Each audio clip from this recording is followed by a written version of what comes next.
ओम शांति। ओम शांति। ओम शांति। ओम शांति। आज बहुत ही खुशी का दिन है। हमारे बीच में आदरणीय सुनीता दीदी जी, जो सीताराम बाजार सेंटर बाबा घर से आए हैं। दीदी जी का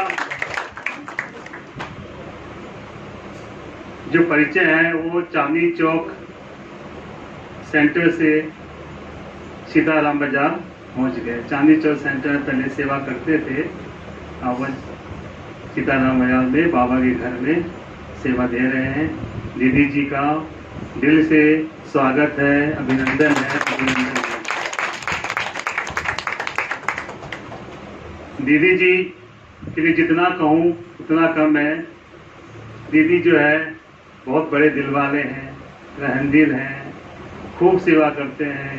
कोई बाबा का जो जितना भी घर है वहाँ पे सेवा करते ही हैं। साथ में कोई थाना हो, पुलिस चौकी हो, कोई हॉस्पिटल है, सब जगह जा जाकर सेवा करते हैं। दीदी जी की मैं कितनी महिमा करूँ उतनी कम है। उनके साथ दीदी जी के साथ गुंजन बहन रहती है, दीदी की राइट हैंड है, वो भी बहुत सेवा करती है। और दीदी के साथ वो छोटी बहन रेनू बहन है, वो भी, उनका भी बहुत दिल से स्वागत है सभी का, बहनों का। आखिर वो दिन आया आज। आनंदी मंजू दीदी जी ने 3-4 दिन पहले ही दीदी जी को बोला, दीदी जी आपको आना है। दीदी जी ने तुरंत हाँ कर दिया। तो दीदी जी का फिर से मैं और दिल से स्वागत करता हूँ, धन्यवाद करता हूँ। तो दीदी जी को बुलाने का बहुत दिन से प्रयास था, लेकिन कोई न कोई कारण बन गया, नहीं आ पाए। आज वो पहुंच गए। अब दीदी जी का बहनों से रिक्वेस्ट करता हूँ, उनको बुक्के द्वारा, तिलक द्वारा उनका स्वागत करेंगे।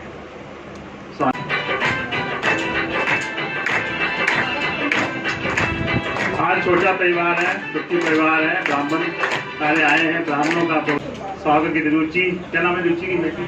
रूहानी। रूहानी वो आप सामने एक छोटा सा डांस प्रस्तुत करेंगी।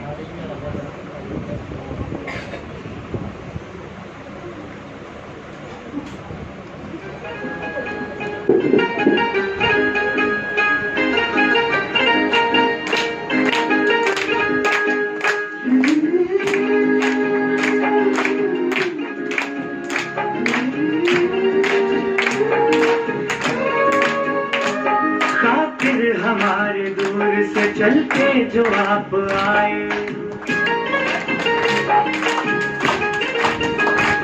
खातिर हमारे दूर से चल के जो आप आए, स्वागत है दिल से आपका,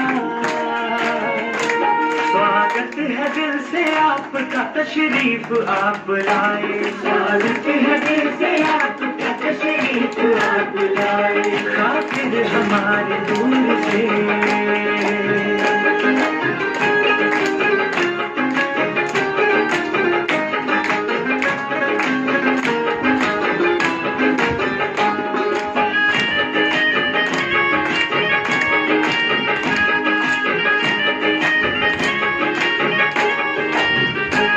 खुशियाँ बिखेर दी है यहाँ आपने तो आकर, खुशियाँ बिखेर दी है यहाँ आपने तो आकर। ये वक्त सज गया है तुम्हें अपने बीच पाकर, तुम्हें अपने बीच पाकर, अपने बीच पाकर। देखो प्रभु भी आपको यहाँ देख के हर्षाए, स्वागत है दिल से आपका, स्वागत है दिल से आपका, तशरीफ आप लाए।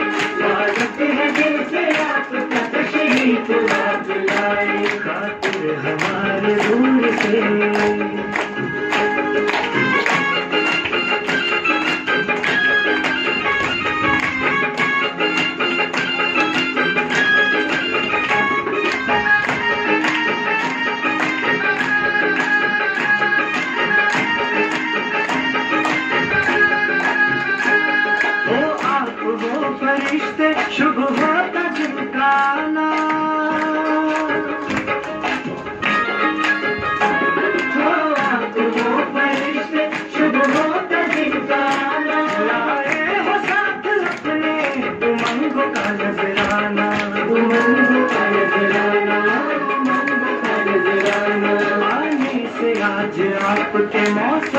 गुनगुनाए। स्वागत है दिल से आपका, स्वागत है दिल से आपका, तशरीफ आप लाए। स्वागत है दिल से आपका, तशरीफ आप लाए। खातिर हमारे दूर से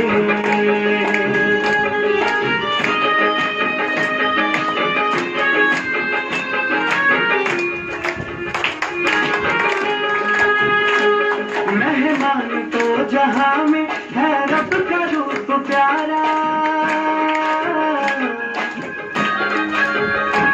मेहमान तो जहां में है रब का रूप प्यारा। शिरकत से जिनकी होता अव्वल है ताज सारा, अव्वल है ताज सारा, अव्वल है ताज सारा। शिरकत जो किए आपने सांसें भी मुस्कुराए। स्वागत है दिल से आपका, स्वागत है दिल से आपका, तशरीफ आप लाए।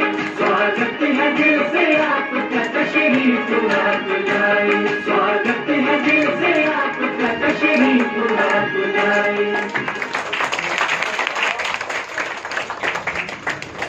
जोरदार ताली से रुहानी का बहुत सुंदर डांस प्रस्तुत किया है।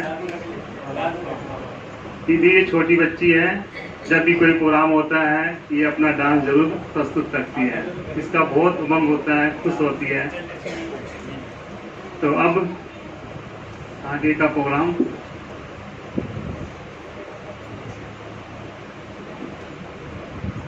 बात नहीं, अपने पैसे देगी।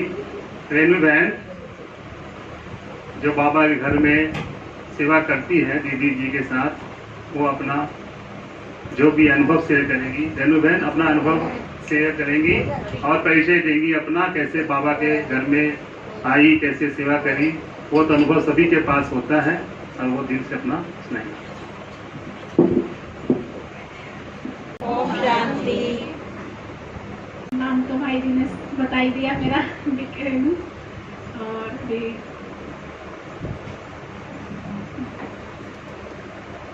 मुझे वैसे सेंटर्स पर 15 साल हो गए। दीदी के पास मैं सेवाएं दे रही हूँ। इससे पहले मैं और भी जगह थी।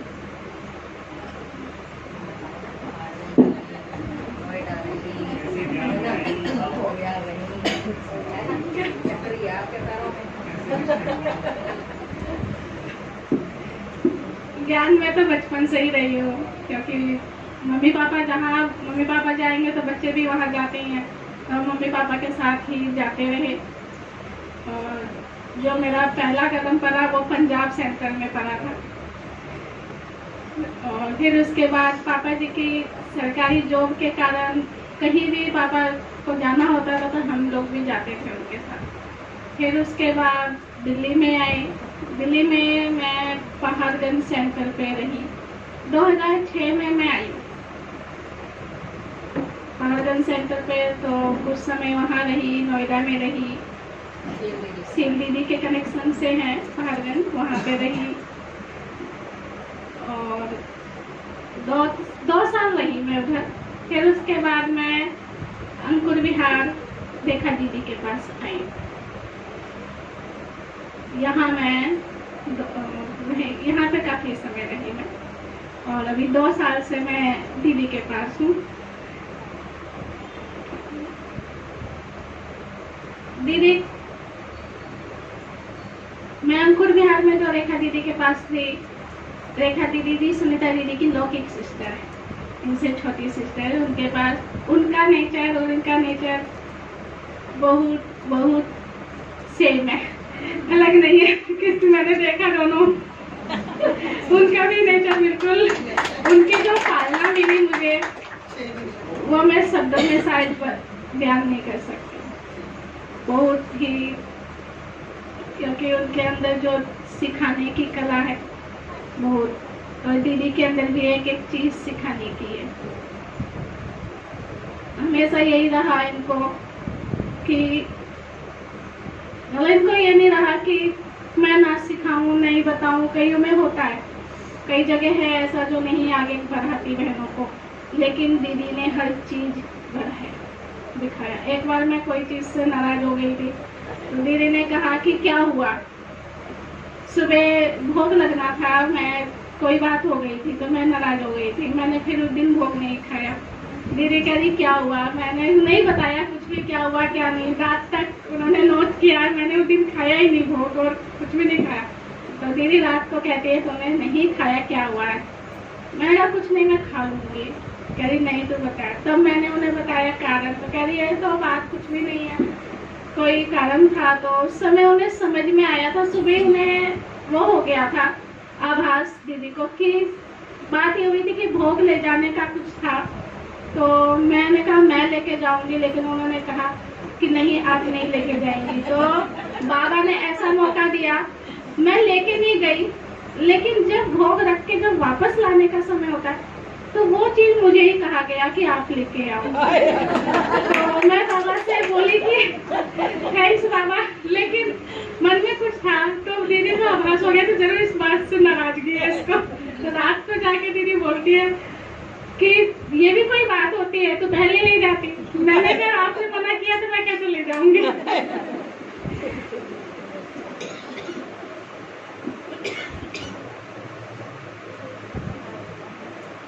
बाबा ने मुझे हर चीज से बचाया। कई परिस्थितियां जीवन में आई हैं, लेकिन उन्होंने मेरा हाथ पकड़कर कैसे निकाला है वो मैं आज तक नहीं समझ पाई। बहुत जगह ऐसा रहा कि कुछ नहीं रहा, मतलब ऐसी परिस्थिति आई कि मैं बिल्कुल हार चुकी थी जीवन से। लेकिन बाबा ने कहा कि बच्ची आपने जीवन किसको दिया है? आपने जीवन बाबा को दिया है। बाबा के साथ मुझे हमेशा मम्मा दिखाई देती है। तो जहाँ मैं थोड़ी वो होती हूँ तो मम्मा मेरे सामने आके कहती है कि बच्ची तूने मेरे से वादा किया है। मेरे को आपने कहा कि मैं मम्मा का साथ, मम्मा को मैंने किसी बात में कहा था कि मम्मा मैं आपका साथ नहीं छोड़ूंगी, ना आप छोड़ना। तो मम्मा कहती हैं कि बाबा तो है ही आपके साथ, लेकिन मैं भी हूँ, तो फिर आप हार कैसे मान सकती हो करके। तो मुझे दीदी के साथ, बाबा मम्मा के साथ साथ दीदियों का भी बहुत साथ मिलता है। बस थैंक यू।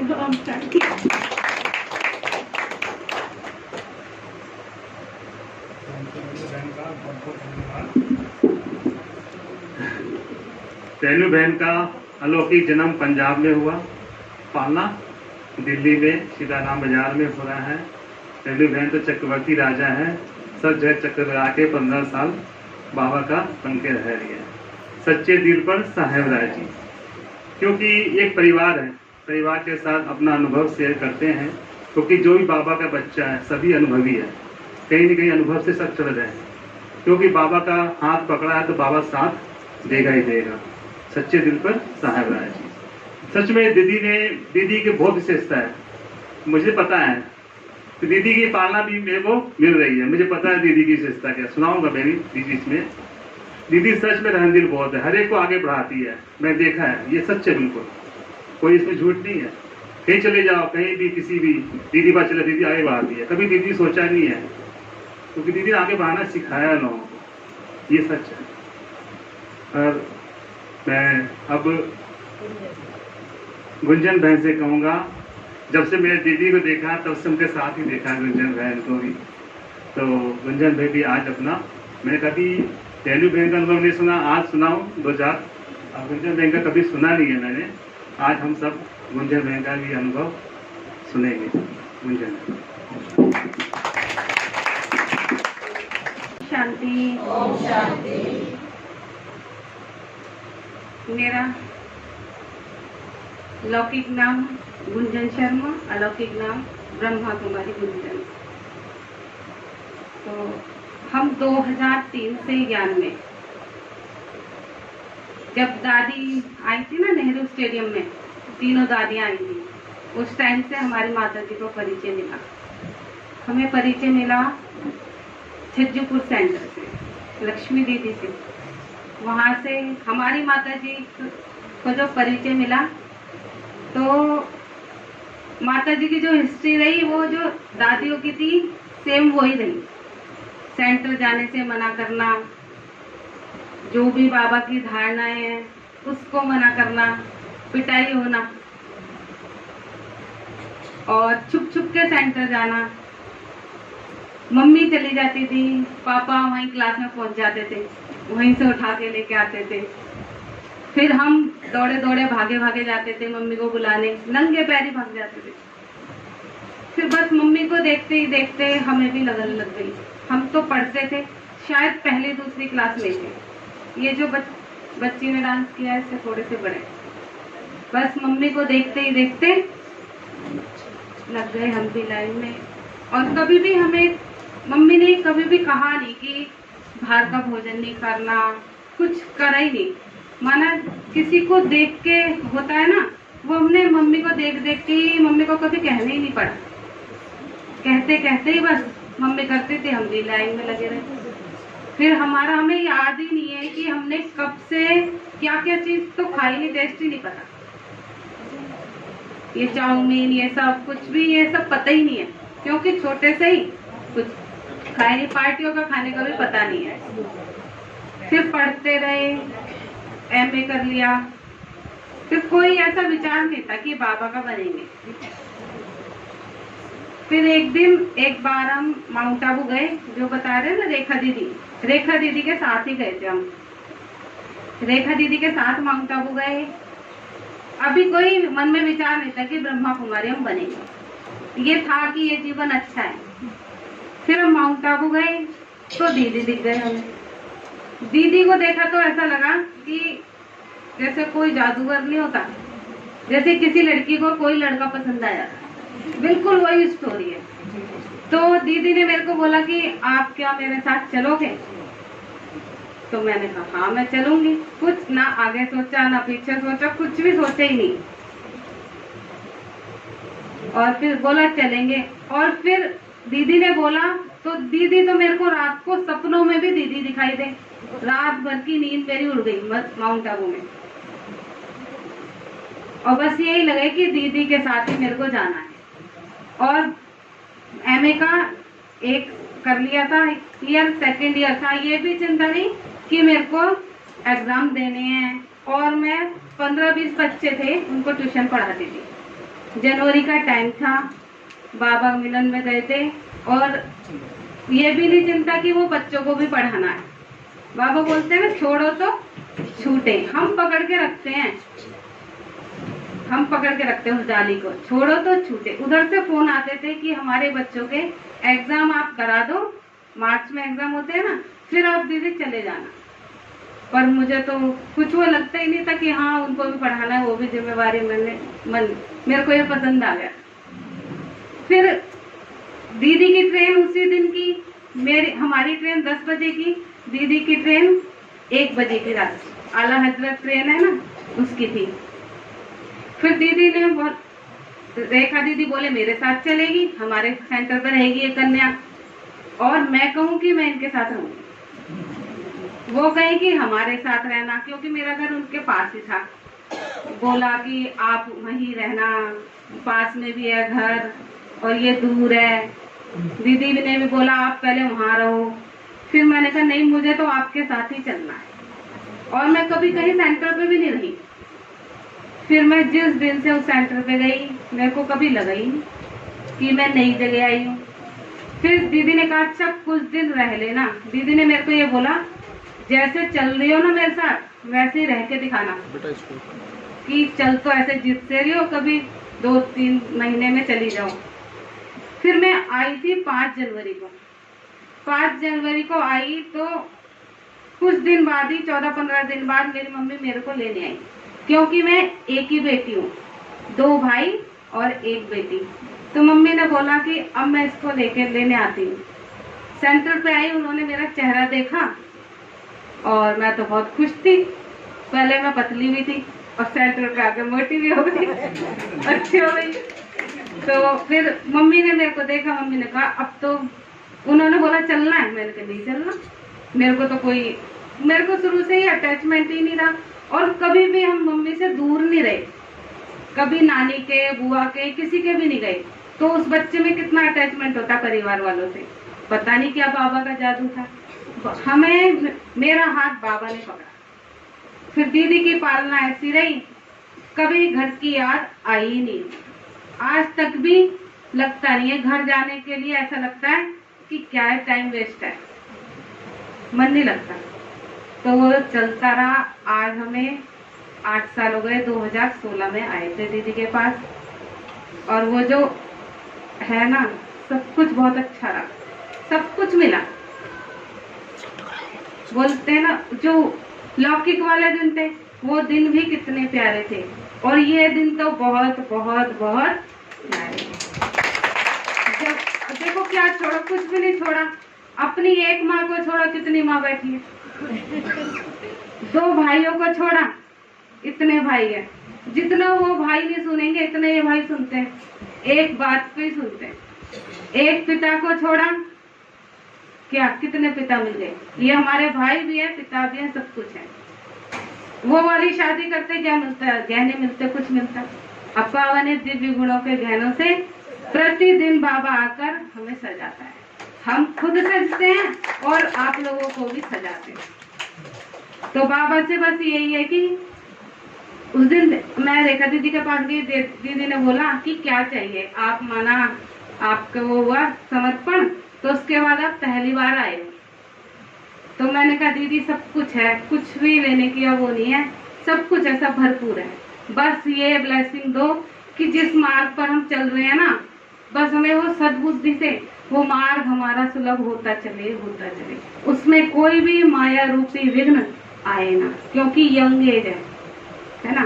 तो फिर कोई भी ऐसी माया सामने चमकीली खड़ी हुई दिखाई हमें देना, ऐसे ब्लेसिंग दो जो आए दिन उससे तुरंत ब्लैक पर्दा आ जाए और उसमें बाबा दिखाई देने लगे। तो बस अब ये वाला आशीर्वाद चाहिए, और जब दीदी साथ है तो कुछ है ही नहीं करती। दीदी का बहुत बहुत शुक्रिया है, दीदी ने ही सजाया है।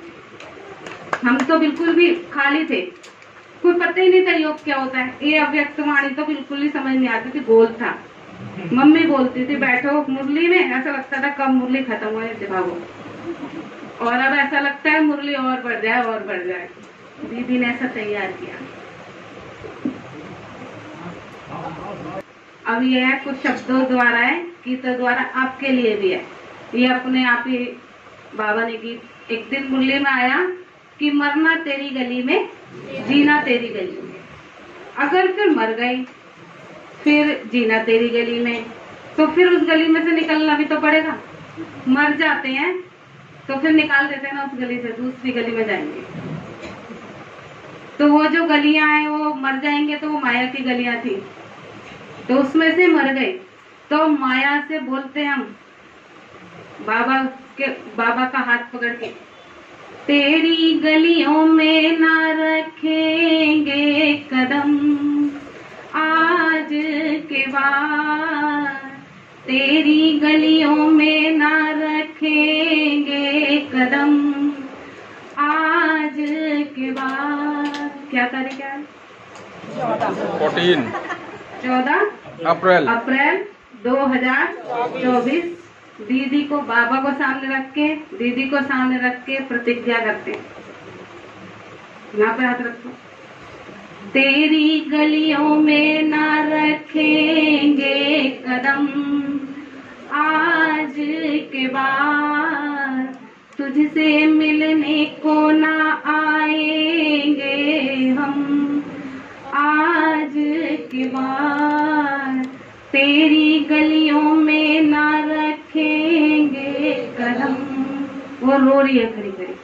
कौन? माया की। इनको क्या हो गया? फिर उससे बोलो, द्वापर का मिलना समझ ले वो तो सपना था, द्वापर का मिलना समझ ले वो तो सपना था, संगम पर मुझको मिला वो मेरा अपना था, संगम पर मुझको मिला वो मेरा अपना था, तुझसे मिलने को ना आएंगे अब आज के बाद, तेरी गलियों में ना रखेंगे कदम आज के बाद। फिर बाबा आ गए एकदम। बाबा ने कहा घिर के आएंगी घटाएं फिर से माया की। बाबा सुन रहे ना, बड़ी प्रतिज्ञा कर रहे हैं यहाँ हाथ रख रख के। बाबा बोल रहे हैं घिर के आएंगी घटाएं फिर से माया की। क्या जवाब दोगे आप लोग? घिर के आएंगी घटाएं फिर से माया की, मैं तो बाहों में रहूंगी अपने बाबा की, मैं तो बाहों में रहूंगी अपने बाबा की। गले तुमको ना अब लगाएंगे हम आज के बाद, तेरी गलियों में ना रखेंगे कदम आज के बाद। क्या दिखाते हैं? किसको चिढ़ाते हैं तो क्या दिखाते हैं? दिखाते हैं ना, और जीभ भी दिखाते हैं बच्चे। तो उसको अंगूठा रोज सुबह दिखा दो और जीभ दिखा दो, सेंटर आने से पहले ही दिखा दो। मैं तो कहती हूँ अमृत बेला ही दिखा दो। हाँ, वो भी भाग जाएगी पहले। तो तेरी गलियों में ना रखेंगे कदम आज के बाद, तुझसे मिलने को ना आएंगे हम आज के बाद। ओम शांति। को लेके गया था यहाँ से। बाबा लेके जा रहे हैं तो वंडरफुल बराती वो लड़की वाले की तरफ से भी थे, लड़के वाले की तरफ और उसमें जो मेरे बच्चे थे वो भी थे। देख लो। और उस शादी में हमारे मुख्य दिल्ली की आशा दीदी जी, आदरणीय आशा दीदी जी भी आए थे और बहुत धूमधाम से शादी हुई थी। ऐसी धूमधाम शादी हुई थी जो सोच में भी नहीं थी। बुलाए थे कितने लोग, पहुंच गए कितने, ऐसा आज देखा नहीं हमने। बहुत सुंदर। तो मेरा दिल था गुंजन बहन को बोलूंगा कि गीत गाएगी, क्योंकि गीत बहुत सुंदर गाती है, लेकिन उन्होंने एक छोटा सा गीत गाया है, अच्छा गाती है। तो गुंजन बहन का फिर से मैं पूजा करूंगा, धन्यवाद करूंगा। अब आगे हमारे बीच में आदरणीय सुनीता दीदी जी आए हैं और अपना अनुभव शेयर करेंगे। आज समय क्लास कराएंगे, थोड़ा हम लोग बैठे और ध्यान से सुनेंगे। ओम शांति। ओम शांति। हमारा भी सौभाग्य है जो आपके बीच में आए।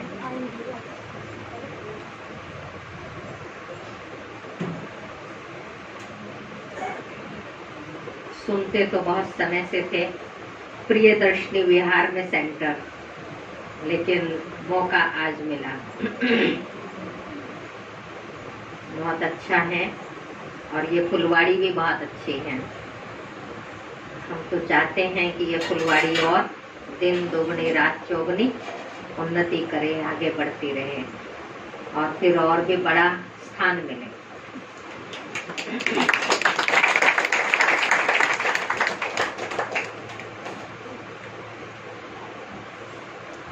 परिचय तो मिला, मंजू बहन और हम लोग एक ही जगह से हैं, माना एक ही स्टेट से हैं। करनाल से ही, वो झांसा से हैं, हम हमारा पास में है, करनाल के पास ही गड़ी बीरबल विलेज। हम दोनों की दादी एक ही रही, कमलमणि दादी की जो सिस्टर थी। क्या नाम था? ब्रिज पुष्पा दादी। ब्रिज पुष्पा दादी कमलमणि दादी की लौकिक में सिस्टर थे।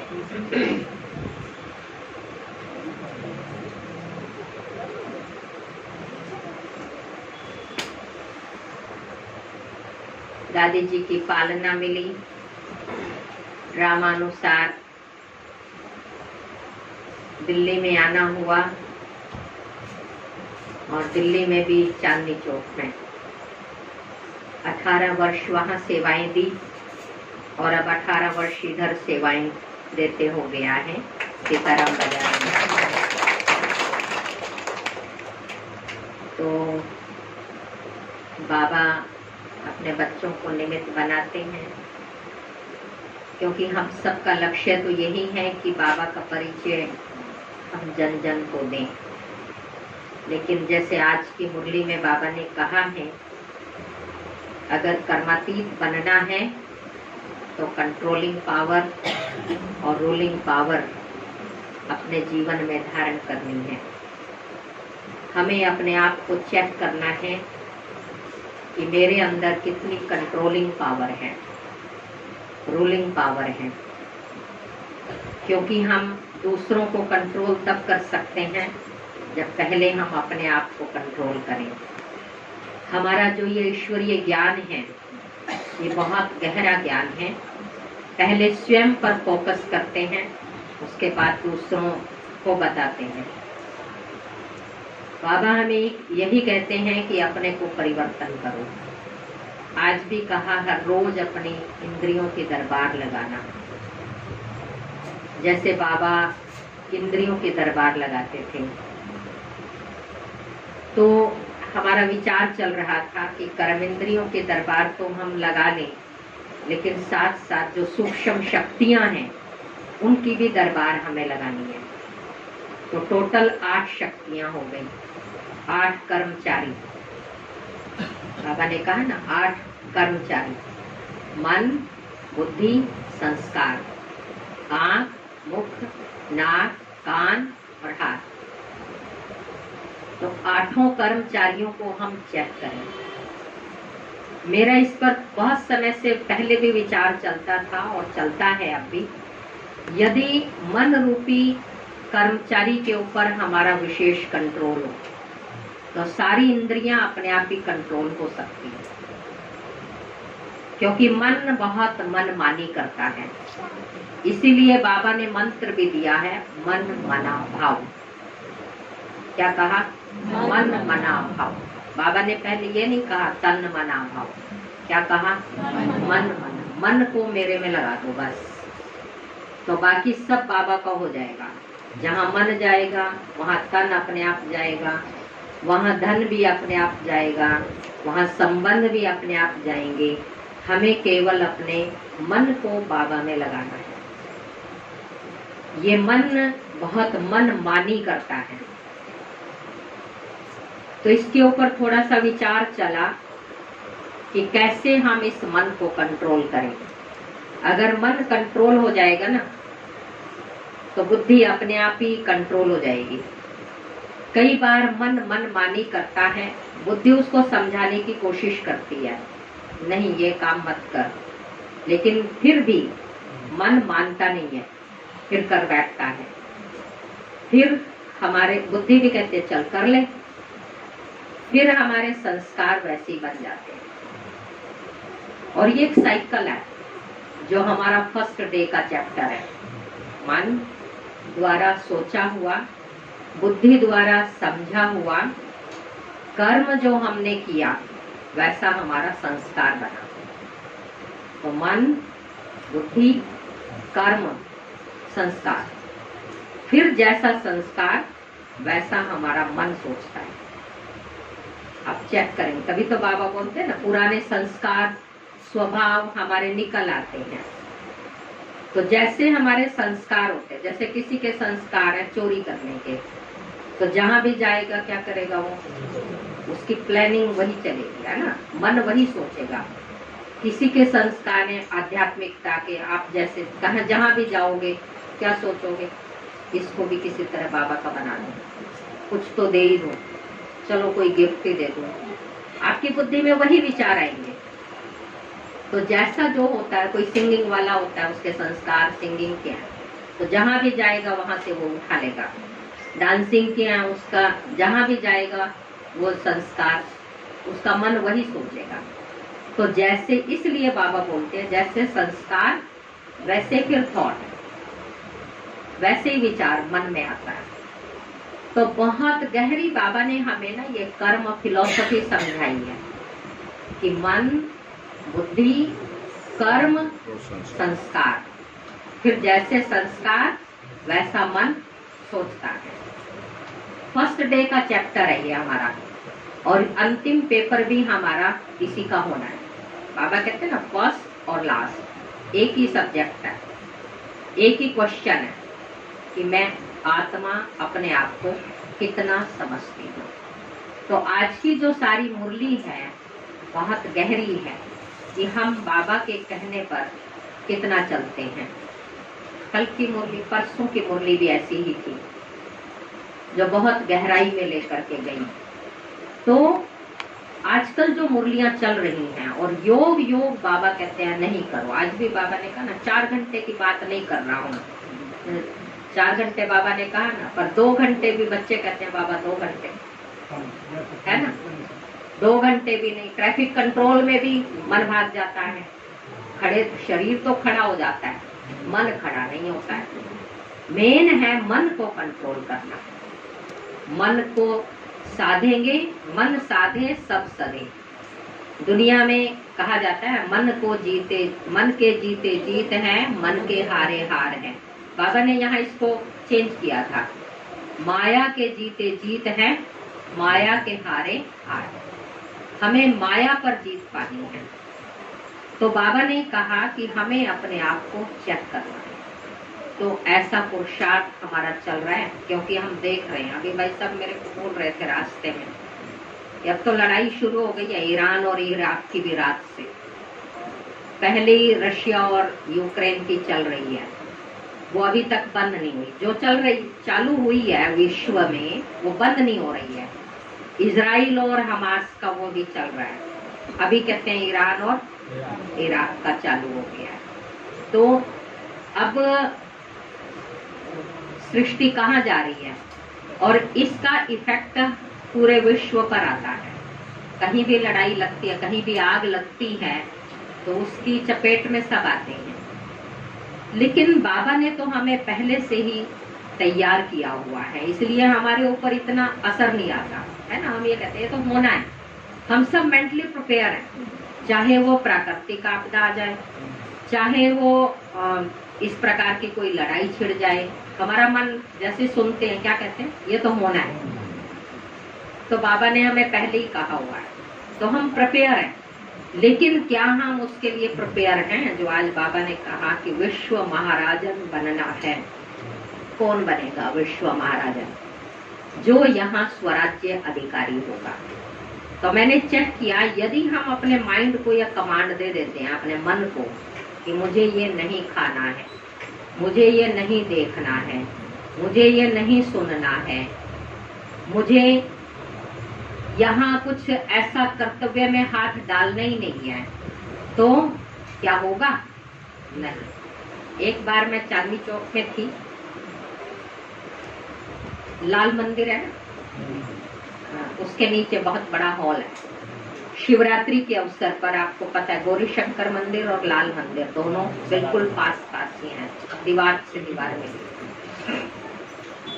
तो गौरी शंकर मंदिर में शिवरात्रि वाले दिन बहुत लाइन लगती है, लाल किले तक चली जाती है, और घंटों लाइन में खड़े होते हैं लोग, 3-3 घंटे, 4-4 घंटे।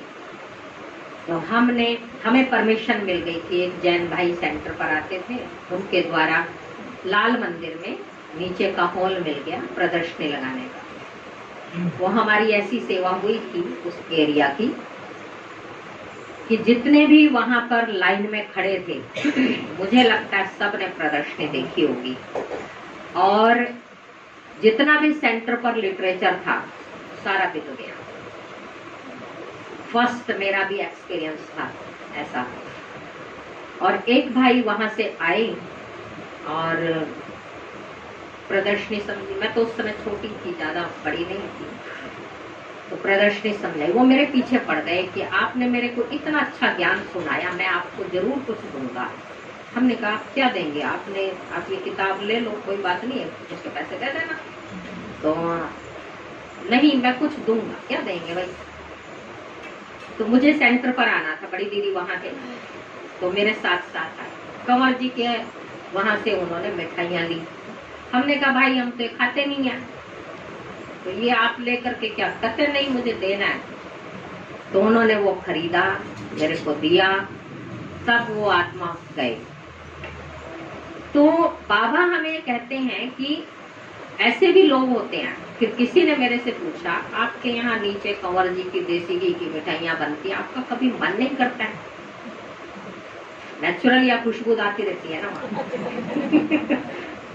देसी घी की मिठाइयाँ बन रही है। एक हमारी खिड़की भी खुलती है उधर कंवर जी के, उधर जहाँ बनती है ना, तो हम उनको देखते रहते थे।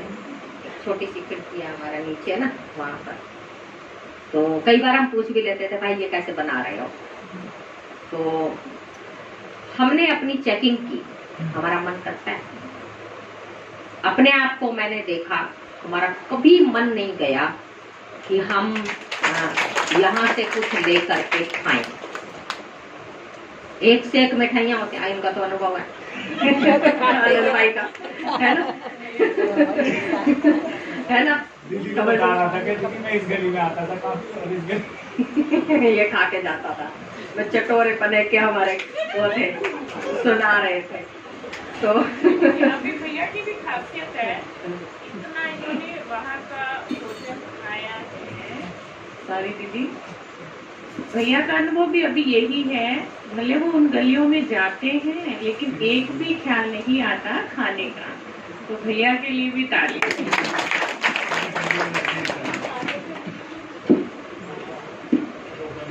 क्योंकि पुरानी दिल्ली एक ऐसी दिल्ली है जो यहाँ से जो भी चले जाएंगे ना, खाने यहीं आते हैं ना, पुरानी दिल्ली में ही खाने के लिए आते हैं। तो क्योंकि सेंटर के सामने नटराज भल्ले वाला है ना, और गरीबे के कोने पर वो जलेबे वाला है। खैर हमने तो कभी नहीं खाया उसका। तो अब लायलपुर वाले हलवाई का वो जो है स्वीट स्टैंडर्ड वाला जो है, वहाँ वाले हमारे अभी चले गए हैं, मंजू बहन के जो है ना बहन बेटे। और आज भी माना उनको गए हुए मुझे लगता है 15-16 साल हो गए, आज भी हर संडे पूरी यहीं से लेने आते हैं दिल्ली से। सोचो इतना खाने के वो हैं शौकीन।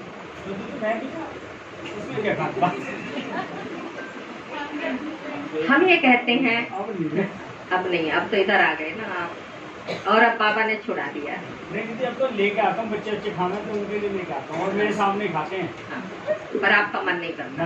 ये बड़ी कंट्रोलिंग पावर, ये तो बहुत अच्छी बात है। इतनी कंट्रोलिंग पावर भी होनी चाहिए, आपके सामने कितने भी व्यंजन पड़े रहें और आपका मन ना जाए। एक और कहानी सुनाती हूँ। हमारी एक माता है, लता बहन है ना, गुंजन बहन को, लता खंडेलवाल। उन्होंने बताया माना कंट्रोलिंग पावर उनके बच्चों में भी कैसे है, बोले वो ज्ञान में नहीं है। उनके जितने भी रिश्तेदार हैं सब ड्रिंक करते हैं, सब टेबल पर बैठ करके ड्रिंक की बोतल रखी रहती है, वो लेते हैं और उनके साथ नमकीन होता है। उनके 2 बेटे हैं, दोनों बेटों के लिए कोल्ड ड्रिंक आएगी, वो ड्रिंक नहीं आएगी। उनके लिए वो बॉटल आएगी, उनके लिए वो बॉटल आएगी। वो ज्ञान में नहीं है, पर कंट्रोलिंग पावर इतनी है कि इसलिए कि वो उनके साथ रहते हुए भी कभी लेते हैं। और मैं समझती हूँ उनकी माँ का उनके ऊपर ये असर है। जो ज्ञान में आती हैं तो उनका कंट्रोल इतना है कि रिश्तेदार बैठ के बच्चों के साथ पी रहे हैं, पर हमारा मन एक बार भी नहीं कहता एक घूंट तो पी लूं। होता क्या है, हमें हमारे मित्र ही बनाते हैं और मित्र ही बिगाड़ देते हैं। हमारी एक बहुत पुरानी बुक थी, जब शायद मैं घर पर थी, मुझे दोबारा मिली नहीं है वो। उसमें एक चैप्टर था, जिस समय मैं ज्ञान में चली तो उस समय मेरे को ऐसी धुन लगी थी कि जितना भी लिटरेचर है सब पढ़ डालो। सब मैंने पढ़ा, जो घर में था सारा लिटरेचर मैंने पढ़ा। उसमें एक चैप्टर था, उसमें हाथ जोड़ करके ऐसे, हे प्रभु मुझे मेरे दोस्तों से बचाए। मिली नहीं है मुझे, आपने भी पढ़ी होगी, है कोई ऐसा चैप्टर है? हाँ। नहीं, उसमें खाली ये चैप्टर था। चैप्टर था ये, दुश्मनों से तो मैं निपट लूंगा लेकिन मेरे दोस्तों से बचाओ। उसमें खाली बस ये था, हाथ जोड़ करके, हे प्रभु मुझे मेरे दोस्तों से बचाना। दोस्त ने ही उसको बिगाड़ दिया था। चैप्टर का डिटेल मुझे पता नहीं है, याद नहीं है, लेकिन ये लाइन मुझे याद है कि रियल, इसलिए बाबा बोलते हैं संग की संभाल कर। संग का भी दोष बड़ी जल्दी लगता है और अन्न का भी दोष बहुत जल्दी लगता है। दो दोष बहुत जबरदस्त हैं, संग दोष और अन्न दोष। जैसा अन्न वैसा मन, और जैसा संग वैसा रंग। तो इसलिए अपने आप को हमें संभालना है कि मेरा संग कैसा है और मेरा अन्न कैसा है। अन्न अगर शुद्ध हो गया, मन अपने आप शुद्ध हो जाएगा।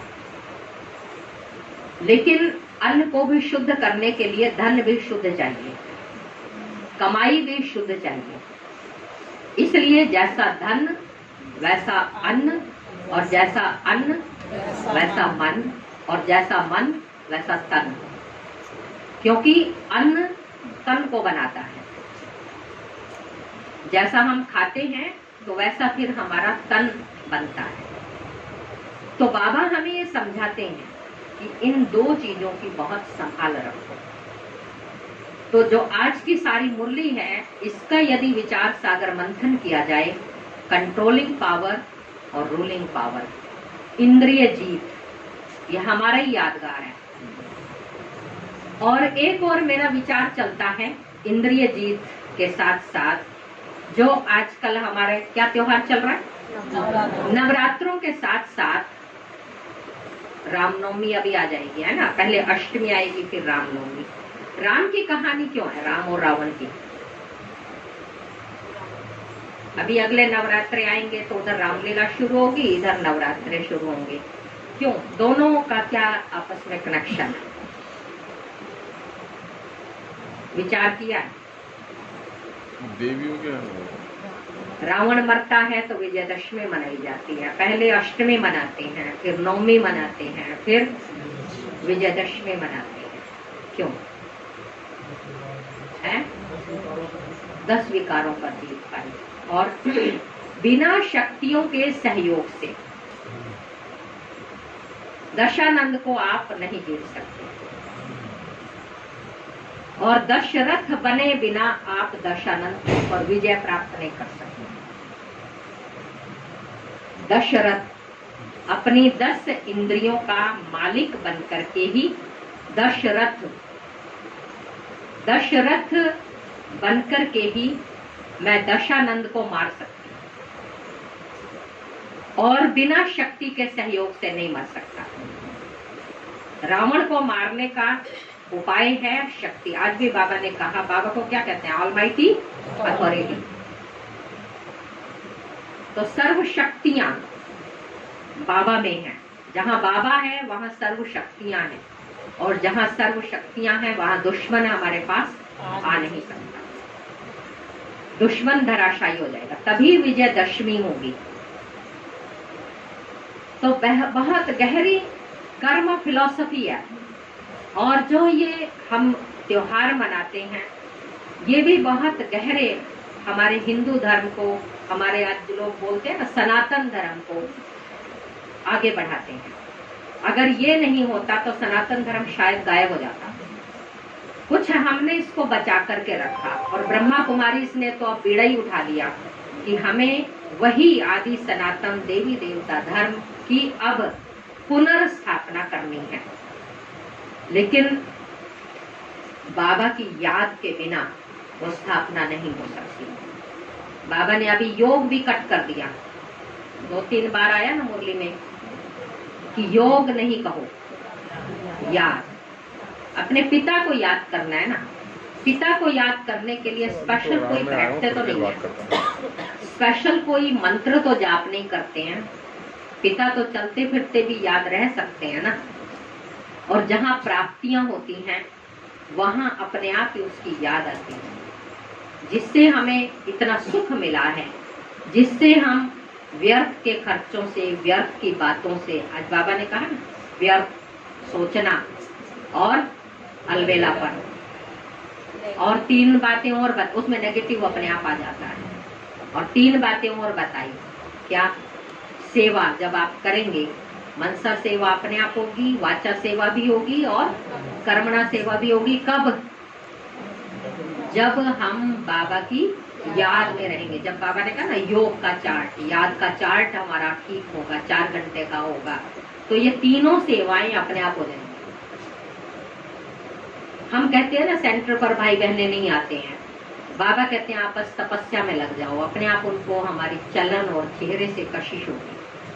लेकिन वो समय अब आ रहा है, होगा, लेकिन समय लगता है ना। बाबा को कितना समय हो गया? 88 वर्ष हो चुके हैं इस ज्ञान को बांटते हुए, बढ़ाते हुए। लेकिन आज इतने कम समय में ये संस्था इतना आगे बढ़ गई। जरूर फैक्ट्री अच्छा माल बनाती है। एक इंटरेस्टिंग बात, फैक्ट्री से बात याद आ गई। जब हमारा अंकुर विहार सेंटर बन रहा था तो वहां पर हॉल बना, बड़ा स्थान है, 500 गज है। तो लोग आते जाते देखते थे और आपस में बात करते थे, लगता है किसी सेठ का मकान बन रहा है ना। तो कोई बोलता था ये कोई फैक्ट्री बन रही है, कोई बोलता था किसी सेठ का ये मकान बन रहा है। हमने पॉजिटिव लिया, राइट, सेठ का तो बन रहा है ना, जो सारी दुनिया का सेठ है। और वो इतना बड़ा सेठ इतनी बड़ी फैक्ट्री वहां लगा रहा है, जिस फैक्ट्री में देवताएं तैयार होते हैं, है ना। मनुष्य से देवताएं तैयार होते हैं ना, इस फैक्ट्री में कौन तैयार हो रहे हैं? सोचो जरा, रोज हथौड़े, छैने, है ना, वो हैमर रोज लगते हैं ना, रोज बाबा लगाते हैं। कभी हमारा कौन सा श्रृंगार होता है, कभी कौन सा श्रृंगार होता है। बाबा सीधा सीधा बोल देते हैं आप पत्थर बुद्धि बन गए हो, बुरा लगता है? किसी को लगता है बंदर बन गए हो, बुरा लगता है? कोई और बोल दे तो, कोई और बोल दे, है ना, आप होंगे बंदर, मैं बंदर हूँ, और बाबा बोलते हैं तुरंत एक्सेप्ट। हाँ, रियल भी हंसी आती है, चेकिंग नहीं होती है, गुस्सा आ जाएगा तो तुरंत स्वीकार करते हैं ना। बाबा कांटे बन गए आप, मैं कांटों को फूल बनाने के लिए आया हूँ। अभी तो कहा था देखो ये फूल कितना सुंदर है, कितनी खुशबू है, अगर और खिल जाएगा तो और खुशबू आ जाएगी। तो हमें बाबा ऐसे ही तो देखना चाहते हैं। भले बाबा हमें स्थूल फूल दिखाते हैं, पर देखना क्या चाहते हैं? हम हरेक वो खुशबूदार फूल दिखें, वैसा बने, वैसा बाबा हमें ऊपर से देखना चाहते हैं। पर हम में भी अभी कांटे हैं ना, तो उन कांटों को हमें निकालना है। और आज बाबा ने क्या कहा? एक एक कांटे को निकालने की बजाय, एक एक संस्कार को हटाने के बजाय क्या करो, क्या करो, हैं? एक एक संस्कार को निकालने के बजाय क्या करो? आज बाबा ने कहा एक एक संस्कार हमें खत्म नहीं करना पड़ेगा, एक एक कमजोरी खत्म नहीं करनी पड़ेगी, अगर हम उसकी गहराई में चले जाएंगे। तो बाबा ने कहा अलबेलापन, आज कहा ना, अलबेलापन और व्यर्थ को खत्म कर दो, सब खत्म हो जाएगा। तो बाबा हमें हर एंगल से परफेक्ट बनाना चाहते हैं। एक मेरा ये और विचार चलता है, साकार मुरली और अव्यक्त मुरली में क्या डिफरेंस है?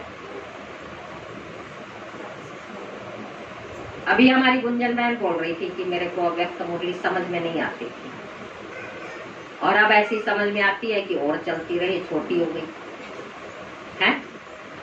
तो अव्यक्त मुरली और साकार मुरली में क्या डिफरेंस है? सब समझ में आती है ना हमें सबको, है? तो अव्यक्त मुरली और साकार मुरली, हाँ, पास होते हैं जब हमारा सिलेबस कंप्लीट हो जाता है तो बच्चों को छोड़ दिया जाता है, छोड़ते हैं ना, 1-2 महीना छोड़ देते हैं। अब आप अपनी स्टडी अपने आप करो, आपके सारा चैप्टर सारा सिलेबस कंप्लीट हो गया।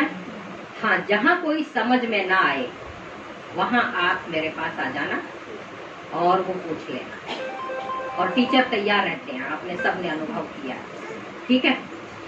अब जब हम कोई भी क्वेश्चन देकर के टीचर के पास जाते हैं तो क्या टीचर हमें पूरा चैप्टर पढ़ाते हैं? नहीं ना, उस ही टॉपिक की गहराई में वो हमें ले जाते हैं। ठीक इसी प्रकार बाबा ने जो साकार में रह करके मुरलियां चलाई, वो चारों सब्जेक्ट के ऊपर चलाई। अब अव्यक्त मुरली जो चल रही है, ये जो भी हम पढ़ रहे हैं, भले रिवीजन कोर्स है पर नित्य नहीं लगती है, ये हमारी वो स्पेशल स्टडी है जो एक ही टॉपिक की गहराई में ले जाती है ना। आज जैसे कर्मातीत और कंट्रोलिंग पावर, रूलिंग पावर, इसी की गहराई में गई है, और कोई बाबा ने बात नहीं ली, बस उसी की गहराई में चलती चली गई। फिर बाबा ने भले सब बातों को क्लियर किया, सेवा भी ऐसे हो जाएगी, ऐसा हो जाएगा, पर ध्यान कहाँ था? कर्मातीत बनने का। कर्मातीत बच्चे आप ऐसे बनेंगे, फिर कर्मातीत बनने के बाद आपसे ऐसे सेवा होगी, वो ऑटोमेटिक होगी। जब हमारे चेहरे पर वो चमक आएगी, वो रूहानियत आएगी, वो दिव्यता आएगी। आप चेक करो, जब हम योग में होते हैं ना, अपना चेहरा अपने आप ही, अपने फीचर्स अपने आप ही अच्छे लगने लगते हैं। और जब हम परेशान होते हैं, दुखी होते हैं, नेगेटिविटी में होते हैं, अपना आप अपने आप को ही पसंद नहीं आता। राइट है? राइट। और जब हम आप योग से उतरेंगे ना, भट्टी करके, योग युक्त होकर के, आपको अपने आप अपना आप शीशे के सामने खड़े होकर देखना, आपका चेहरा बदल जाएगा। तो बाबा हमारा रोज ये गुणों से, ज्ञान से श्रृंगार करते हैं। कभी हमारा नैनों का श्रृंगार हो रहा है, कभी हमारा मस्तिष्क का श्रृंगार हो रहा है, कभी हमारा हेयर का श्रृंगार हो रहा है, ड्रेस से बाबा श्रृंगार कर रहे हैं, है ना। कितने सारे वो सोलर, क्या है, सोलर श्रृंगार, है ना, सोलर श्रृंगार। तो रोज हमें बाबा कुछ न कुछ पहनाते रहते हैं। तो बाबा कहते हैं कि ऐसा संपन्न मैं अब बच्चों को देखना चाहता हूँ जो मेरे किसी भी बच्चे में कोई अवगुण, कोई बुराई, कोई कमजोरी ना हो, जो कोई मेरे बच्चों की तरफ आंख उठाए। जैसे हम अपने लौकिक बच्चे को देखना चाहते हैं ना, और कोई मेरे बच्चे की तरफ अगर गंदी नजर डालता है तो खुद कोई अच्छा नहीं लगता ना। तो भगवान भी अपने बच्चों को माया की नजर से बचा करके रखना चाहते हैं कि माया की नजर मेरे बच्चों पर ना पड़े, मेरे बच्चे ऐसे संपन्न बन जाएं। तो हमें बस यही पुरुषार्थ करना है, इतनी रूहानियत अपने अंदर लानी है। जैसे हमारी गुलजार दादी बोला करती थी, दादी जी कहा करती थी कि हमने कभी इस प्रकार का हमारा भाव स्वभाव का, संस्कारों का टकराव कभी नहीं हुआ, क्योंकि हम सब आपस में एक दूसरे के मस्तिष्क में आत्मा ही देखने का अभ्यास करते हैं। हम ये अभ्यास करते हैं, हमें शरीर दिख जाता है, उसकी बुराइयां दिख जाती हैं, पर बाबा कहते हैं हमें क्या देखना है? आत्मा देखनी है। और आत्मा सबकी बहुत अच्छी है। यहाँ माया के प्रभाव में आने से ना थोड़ा सा कीचड़ लग गई है सबके ऊपर, लेकिन हमें उस कीचड़ में भी छिपी हुई उस पवित्र आत्मा को देखना है। ये भी हीरा है, ये भी डायमंड है, ये भी चमकता हुआ सितारा है, ये भी शांत स्वरूप है, ये भी प्रेम स्वरूप है। दादियाँ हमारी इतनी सरल भाषा में ऐसा ज्ञान देती थी जो एकदम हमारे अंदर उतर जाता था ना। क्या बोलते थे कि बस दादी को जब पूछते थे कि दादी आपको ये जो ध्यान में जाने का पार्ट भी खुला ना, वो भी कैसे खुला? पहले वो पुरानी दिल्ली में ऐसे मकान है, आप लोगों ने भी किसी ने देखे होंगे, जो बाहर उसके छोटे छोटे बैठने के वो बने होते हैं चबूतरे से, है ना। तो दादी कहती है जहाँ हम रहते थे वहाँ एक साइड एक बहन बैठी, एक साइड मैं बैठी, दोनों बैठ करके प्रैक्टिस कर रहे थे। क्या? मैं भी आत्मा हूँ, आप भी आत्मा हूँ, बस एक दूसरे के मस्तिष्क में देखने की प्रैक्टिस कर। दादी ने कहा धीरे धीरे मैं गुम होने लगी, बाबा ने मुझे खींच लिया। तो हम भी ऐसा अभ्यास करें कि बाबा हमें ऐसा खींच ले। जब हमने ट्रेनिंग की थी अहमदाबाद में, 1 महीने की ट्रेनिंग हमारी चली थी साधना भवन में, चंद्रिका दीदी ने कराई। चंद्रिका दीदी खुद संदेशी है, भोग लगाती है, वेदांती दीदी भी और चंद्रिका दीदी। उनका हमेशा ये लक्ष्य रहता था कि ऐसा योग करो, ऐसा योग करो, आप कन्याओं में से कोई ऊपर चली जाएगा, बाबा रस्सी खींचे। हम लोग ऐसा योग करते थे तो बाबा उसमें से कुछ निकल जाती थी, मैं तो नहीं निकली कोशिश तो की पर बाबा ने रस्सी नहीं खींची है। पर चंद्रिका दीदी ये एम दिया करती थी, ऐसा योग करो, ऐसा योग करो जो बाबा हमारी रस्सी खींचे। रस्सी खींचना माना अपने पास बुला ले, ठीक है, वतन में मुझे खींच ले।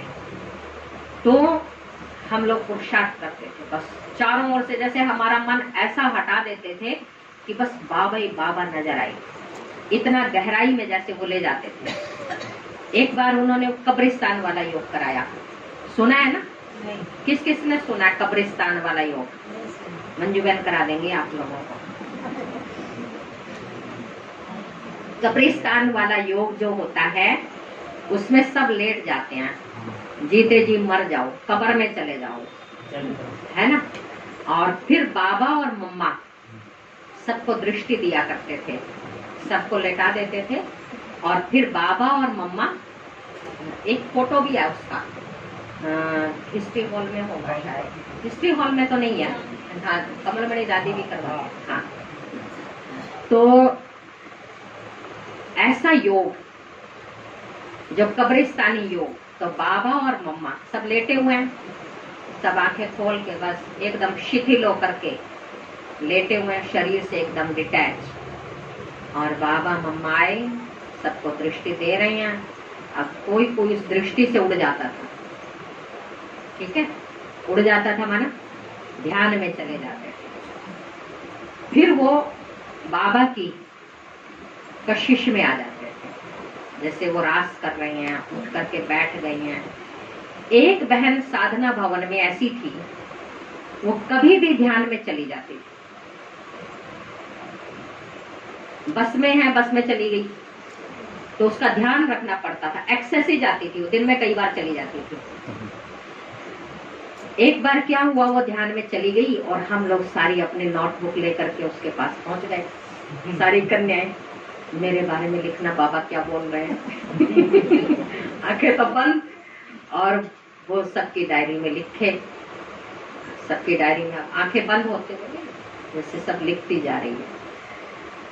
तो वो वाला अनुभव अब ये खत्म हो गया। अब हमारा ज्यादा ध्यान ना तपस्या में नहीं रहा है, हमारा ध्यान अब सेवाओं में ज्यादा चला गया है, या व्हाट्सएप पर क्लासेस सुनने में ज्यादा चला गया है। सुन सुन करके सुन हो गई। लेकिन बाबा कहते हैं कि हम थोड़ा सुने, उसका अनुभव करें, उसका अनुभव करें, उसकी गहराई में जाएं। मुरली में ही इतना माल है, अगर हम उसकी गहराई में जाएं तो बहुत कुछ हम निकाल सकते हैं। जैसे 1 सप्ताह का डोज बाबा हमें ये दे देते हैं संडे की मुरली से। ये हैवी डोज है ना, जैसे आजकल दवाइयां होती है सप्ताह में 1 बार लेनी है। कैल्शियम का पाउच है ना, 1 बार लेना है। तो बाबा विटामिन डी की है ना, तो बाबा भी हमें ये ऐसा टॉनिक देते हैं, ऐसा डोज देते हैं। ये हैवी डोज होता है जिसको हजम करने के लिए 1 सप्ताह लगता है। इसलिए हर रोज जो अव्यक्त इशारे भी आते हैं वो भी गहरे हैं। है संस्कार मिलन की रास,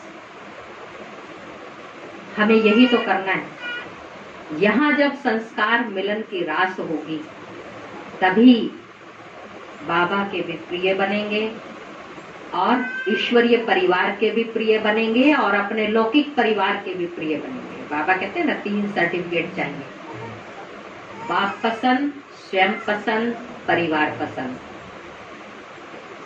तो हमें अब अपने आप को देखना है, हर एंगल से परफेक्ट बनाना है।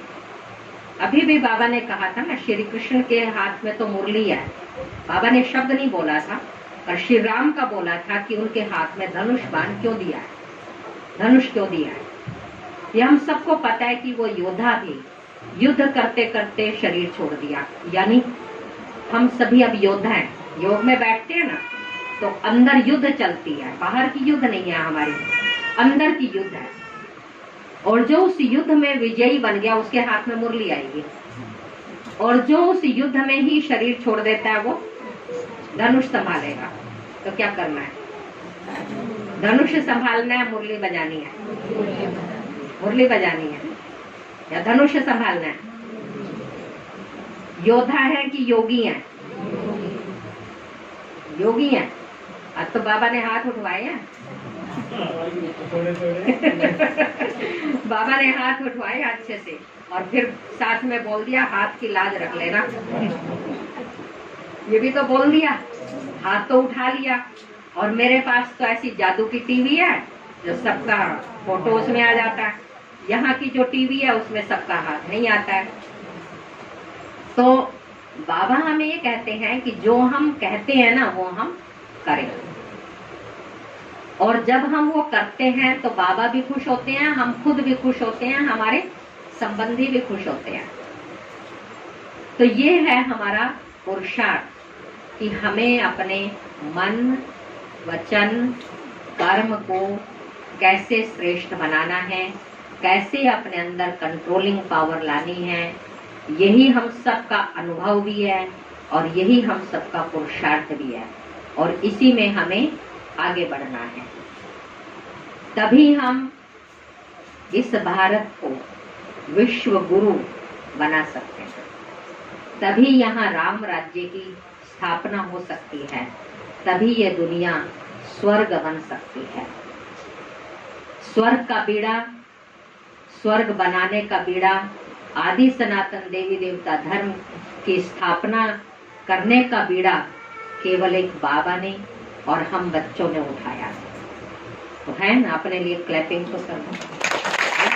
हमने बीड़ा उठाया, बाबा के साथ हम मददगार बन गए। बाबा ने कहा ना, जो बाबा के कार्य में मददगार बनते हैं उनकी बाबा क्या गारंटी लेते हैं, 21 जन्म अकाल मृत्यु नहीं होगी, है ना।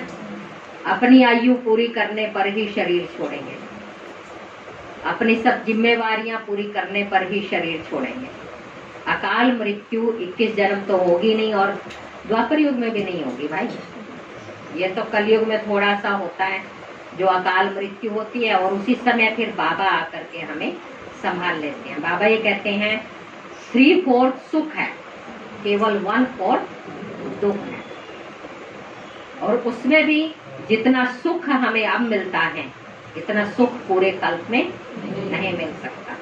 तभी तो बाबा ने कल कहा ना एक बहुत अच्छी बात, जब सतयुग है तो त्रेता नहीं, त्रेता है तो द्वापर नहीं, द्वापर है तो कलयुग नहीं, लेकिन कलयुग है तो संगम भी है, संगम युग भी है। बहुत गहरी बात थी कि इस युग में ही, तभी तो लोगों ने कहा है कलयुग को वरदान है कि भगवान अवतरित होते हैं। ये शास्त्रों में है, कलयुग को ये वरदान है कि भगवान जल्दी प्रसन्न हो जाते हैं, आते हैं। तो ये है हमारा अनुभव भी है, और आप लोगों के साथ मैंने थोड़ा सा अनुभव के साथ साथ कुछ धारणा की बातें भी शेयर की कि जो हमें करना है तभी हमारी ये कर्मातीत अवस्था होगी जब हमारे ऊपर कंट्रोल होगा। ओम शांति। धारणा मुक्त क्लास पर आए। दीदी जी ने कहा कैसे मन को कंट्रोल किया जा सकता है। मन जीते तो जगत जीते। दीदी ने कहा धन भी हमारा पवित्र होना चाहिए, और जैसा अन्न वैसा मन, और जैसा मन वैसा तन भी मिलेगा हमारा, और जैसा मन होगा वैसा संग भी हमारा अच्छा होगा। तो हमारा संग किसके साथ होना चाहिए? एक बाबा के साथ। तो दीदी जी ने बताया कि हमें कैसे योद्धा बनना है या मुरलीधर बनना है। क्या बनना है?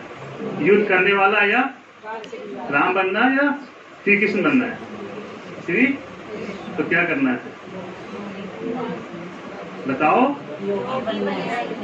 हाँ तो सुना दो, मैं भी कुछ सुन लूं। दीदी तो सुना रही है, कुछ आप लोग के मुख से कुछ सुना जाए। योगी बनना है। योगी बनना है, फिर क्या करना पड़ेगा? हाँ कोई बोल रहा, कोई नहीं बोला, जरूर कुछ है।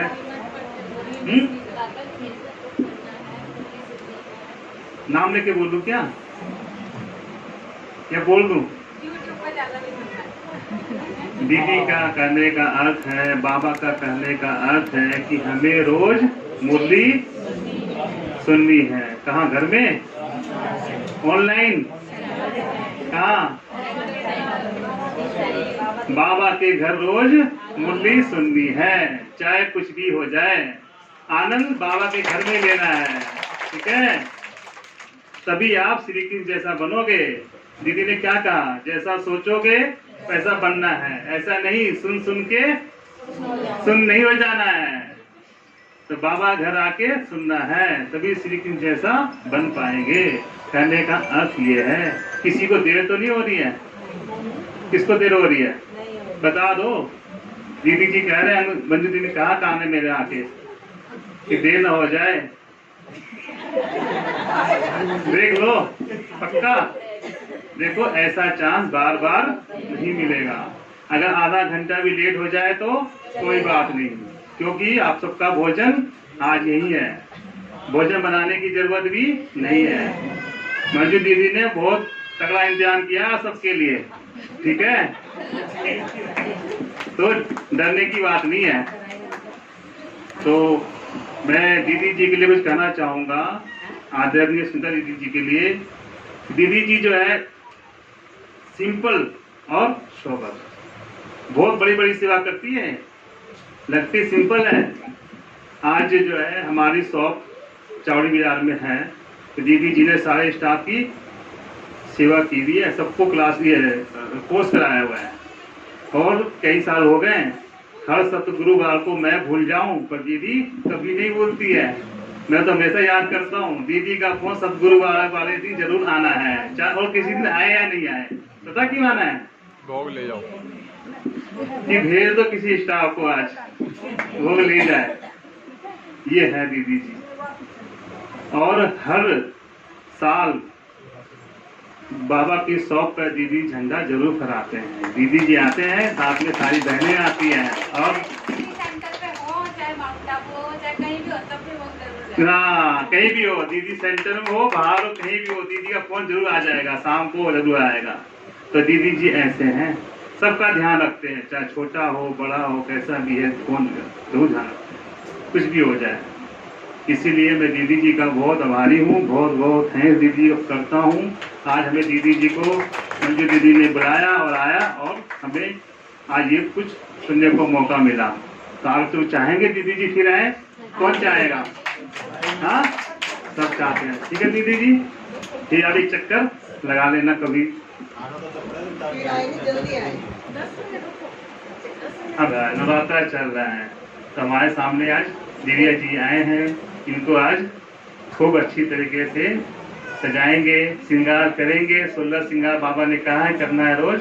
दीदी जी का भी श्रृंगार करेंगे सब मिलकर और आनंद लेंगे, दृष्टि लेंगे पावरफुल, क्योंकि नवरात्रा चल रहा है। जो हमें प्रोग्राम करना था वहाँ पर रिसेप्शन कह सकते हैं, समर्पण का तो मधुबन में हुआ था विधिवत। सौरभ भाई ने हमें ऐसा निश्चिंत कर दिया, इन्होंने ड्यूटी ली, दीदी क्या क्या प्रोग्राम है, हमने कहा भाई ये करना है। तो इन्होंने ऐसे काम संभाला जैसे बाबा ही आकर के सारा संभाल रहे हैं। मुझे तो ऐसा लगा कि सारा प्रोग्राम, चाहे खाने की सेटिंग, चाहे कोई भी प्रोग्राम की सेटिंग, सारी सेटिंग इन्होंने अपने आप की। तो हमें लगा ही नहीं कि कोई प्रोग्राम हमने कोई ऐसा किया है। और खाने का जो बोल रहे थे ना, हमारा आइडिया था, हमने पहले कहा ना कि 300 साढ़े 300 आ जाएंगे, तो 400 हो जाएंगे। तो फिर मेरे को आया, मैंने कहा चलो 500 लोगों का बनवा देते हैं, वो भोजन है ना। और पता पड़ा 800 लोगों ने भोजन किया। तो मैंने पूछा जो भाई प्लेटें भेजी थी जिन्होंने, हमने कहा भाई आपने कितनी प्लेटें भेजी? कहते हैं दीदी कितने, 4 काउंटर थे ना, 200 प्लेट चारों काउंटर पर थी, तो 800 प्लेटें गई थी। और मुझे लगता है सेंटर पर 10-15 ही बच के आई थी, है ना। बाकी सारी प्लेटें वहां पर यूज, प्लेटों से ही पता पड़ता है कि कितने लोग आए हैं। तो हमने देखा कि इन्होंने अपनी टीम भी इकट्ठी कर ली और सारा सेवाएं भी अपने आप ही संभाल ली, काउंटर भी ऐसे ही लग गए। आशा दीदी को मैंने बोला, आशा दीदी जब सेंटर पर आए, छोटा सा तो है, अभी भाई भी देख करके आए, तो बाबा का रूम तो बिल्कुल ही छोटा सा, ये तो फिर भी ठीक है।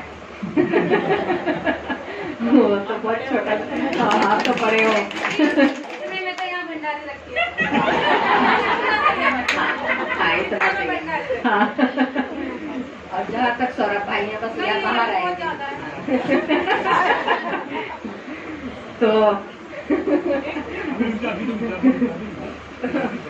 तो हमने कहा कि आशा दीदी भी वहाँ पर बैठे कुछ देर, मैंने उनको बताया। तो लोग बोलने लगे तो बता दो कि बाबा का रूम बना कैसे है। तो उनको बताया।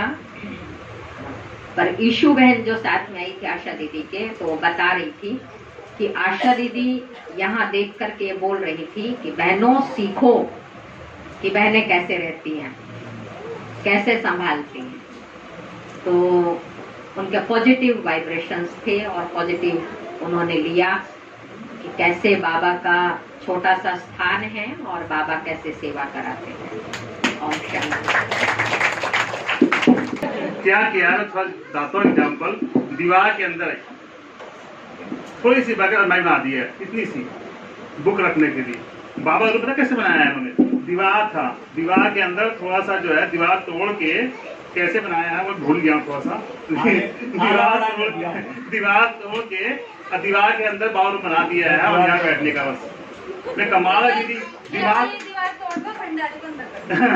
दीदी ने ऐसे बनाया, रूम को छोटा कर दिया थोड़ा सा और हवा में बना दिया है। कमाल है, कभी अब जाओ देखना। एक एक चीज है, 2-3 चीजें जो है बड़ी अच्छी लगी मेरे को। दिमाग दीदी जी का सचमुच बहुत मेहनत करी है इसके पीछे उन्होंने। जब दीदी जी का घर पहले किराए में था, आप जाते ना, कितना मतलब ऐसा था बहुत पुराना, इतना पुराना। दीदी कहती है कभी कभी पानी भी गिर जाता है, हम परेशान हो जाते हैं।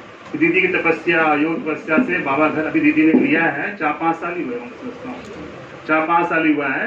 वो उन्होंने फ्लैट लेके बाबा की सेवा कर रही है। पुरानी दिल्ली है।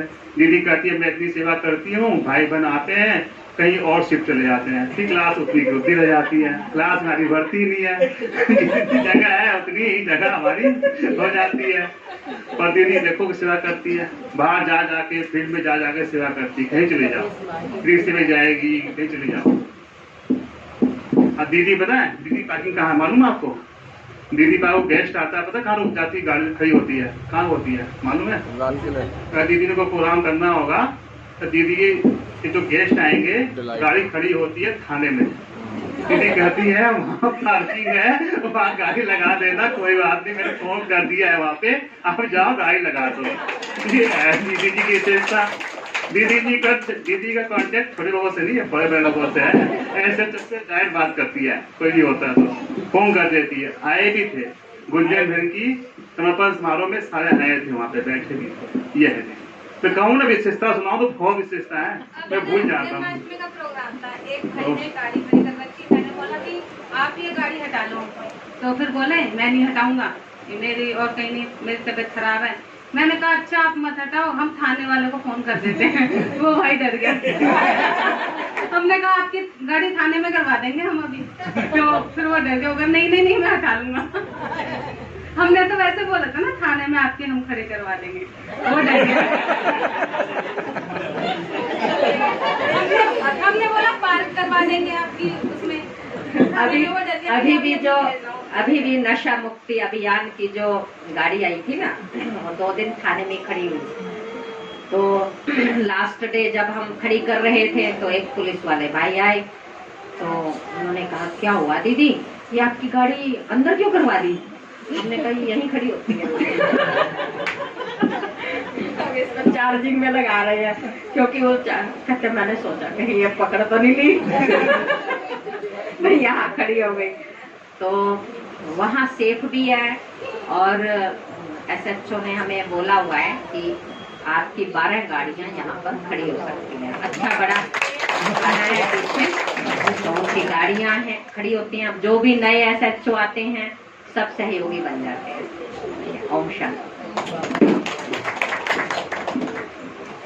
ऐसा लग रहा है आज मैं भी गीत गाऊं। आप बोल देना, मैं वर्ड बता देती हूँ। जादू नगरी से आया है कोई जादूगर,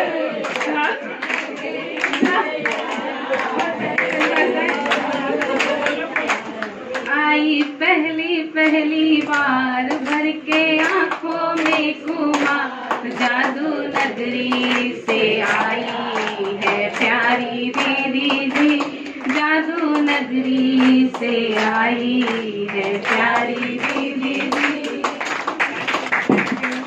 ठीक बोला ना गीत? बहुत जबरदस्त।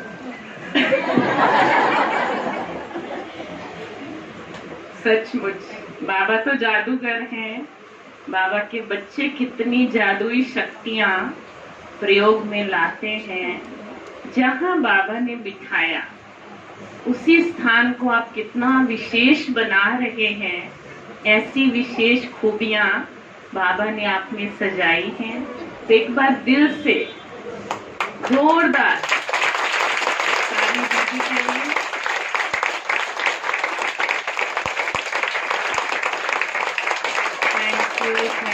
Thank you.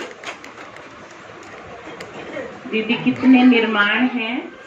आपके प्रवचनों से आपने समझ लिया होगा कि आपने अपनी दिनचर्या, अपनी मनसा, अपने पुरुषार्थ कितनी सरल भाषा में हम सबसे शेयर किया, और हमें भी संपन्नता की सीढ़ी चढ़ाई। बाबा के संकल्पों को हम पूर्ण करें। हमें सिर्फ 2 बातों पर ही कार्य करना है, और वो आज बाबा ने बताया, आलस और अलबेलापन।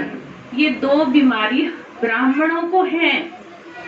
आलस भी आता है, किस किस को आता है, और अलबेलापन भी आता है। कर लेंगे, हो जाएगा, ये तो ऐसे ही चलता रहेगा। ये बाबा की शब्द है आज की मुरली में। तो आज दीदी आए हैं, जादूगर हैं, वो अपनी शक्तियां हमें भी देंगे। तो सब अपना राइट हैंड ऊपर करें, चुस्ती से करें, ऐसे नहीं कमर सीधी करके। वाह, मेरे से ऊपर करो।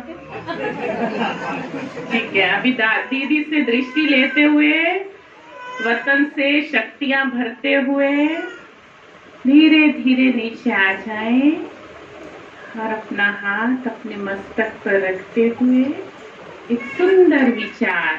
मीठे बाबा, आज से मैं आत्मा आलस से मुक्त, अलबेलेपन से मुक्त, दृढ़ प्रतिज्ञाबद्ध हूँ आप सदा मेरे सहयोगी हैं। मैं अपनी इस प्रतिज्ञा को साकार करते हुए कर्मातीत स्थिति का अनुभव करूंगी और कराऊंगी। थैंक यू बाबा। आज की यही सुंदर हमारे लिए प्रेरणाएं हैं कि हम कुछ संकल्प लें। परिवर्तन हर दिन चाहिए, एक कदम भी बढ़ाओ लेकिन रोज बढ़ाओ। ठीक है, तो अभी आगे का कार्यक्रम समय हो रहा है।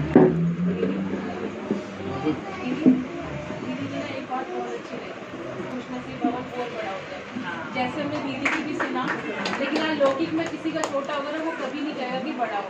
अलौकिक ईश्वर है, उसमें दीदी ने बहन तो बड़ा हो। अब नवरात्रि की तैयारी कर रहे हैं। देवी